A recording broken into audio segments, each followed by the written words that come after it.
My name is Rami, and I'm from Egypt. I was born in Kuwait, lived there for 17 years, and then moved to Toronto, Canada. Went to University of Toronto, and never looked back because I basically stayed in Canada ever since. So now I've been in Canada for 18 years now. So my other half of my life, my second home. But yeah, I'm a software developer, a serial entrepreneur. Uh, my Achilles heels is always coming up with new ideas and never having the enough resources to accomplish them. But hopefully one day I'll get them all done. Yeah, that's me. Ooh, it's gonna have to be a toss up between something Egyptian or Italian. Italian probably going to be pasta. Always remember my mom making me like an easy pasta, penne pasta with like fresh, delicious tomato sauce.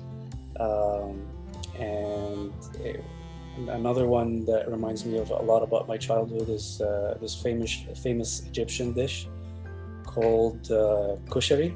It's a poor man's food, but if you really know what it's made up of, you'll be like, "What the hell? That makes no sense." But it's amazing when you have a taste of that. It's basically rice and lentils, and topped with pasta and tomato sauce. So it's carbs on top of carbs, and lots of protein. But man, it's kick-ass. And when I have a bowl of that, I just go back right to my childhood. I One movie that had an impact on me. I think it was. I'm not really good with names, to be honest, but I think it was Russell Crowe, The Beautiful Mind. Um, that was amazing. Just like seeing someone being in their own bubble and exploring so many different equations and mathematical genius theories or whatever. It's just like blew my mind away, and how gifted he was, and how someone could be like that, and it just makes me imagine how crazy it would be in someone's mind like that, like if you were Einstein or Newton or anything like that. So probably the Big Bang Theory. I mean, I already mentioned it, kushari, which is the Egyptian dish. Another one that is just as amazing also is Egyptian. I guess I'm biased, but wait till you guys try it, is wara anab, which really is stuffed grape leaves. I think people in Canada probably or around the world has been exposed to it, like dolmades or whatever, the Greek one.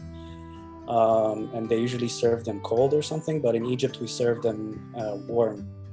The books I'm really into, I don't know if a lot of people are into. They're very techy and very nerdy.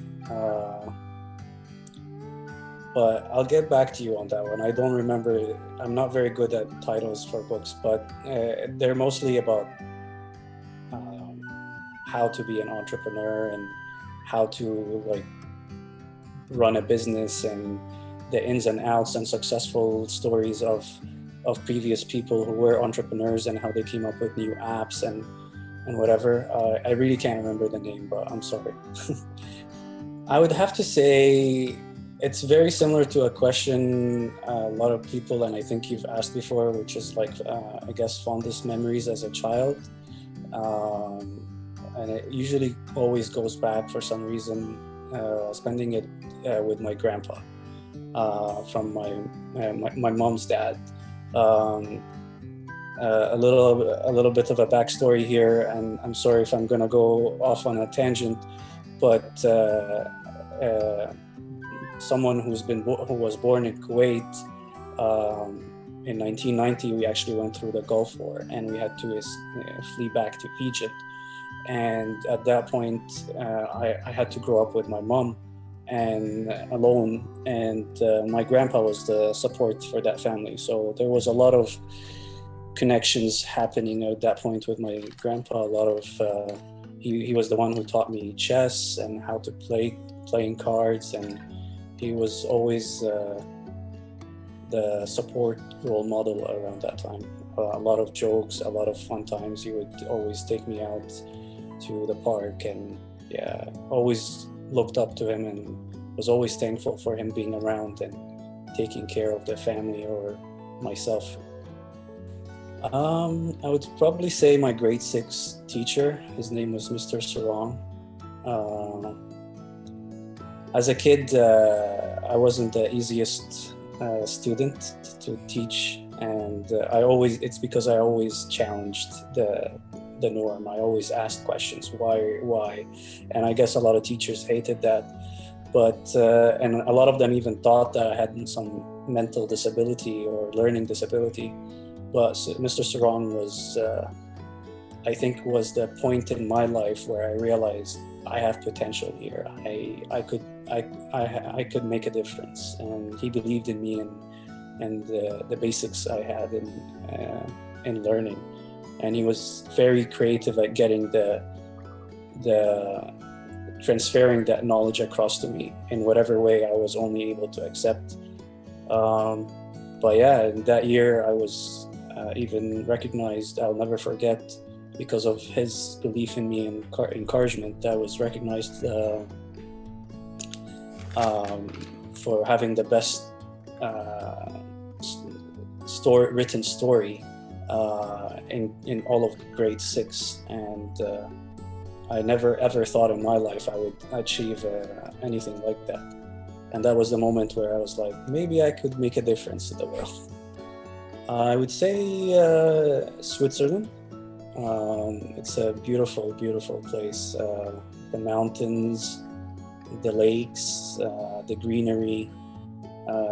It's so picturesque, like you said. Like you could sit down there and be in awe. It's beautiful. Like, and it's last time I've been there was when I was 16 or so, and I still remember it like as if it was yesterday. Probably homemade nachos. I make some kick-ass nachos. I don't skimp on that. Like, and it's not just all about the cheese. It's all about the other toppings, the olives, the onions, the tomatoes. There are a lot of people that I look up to.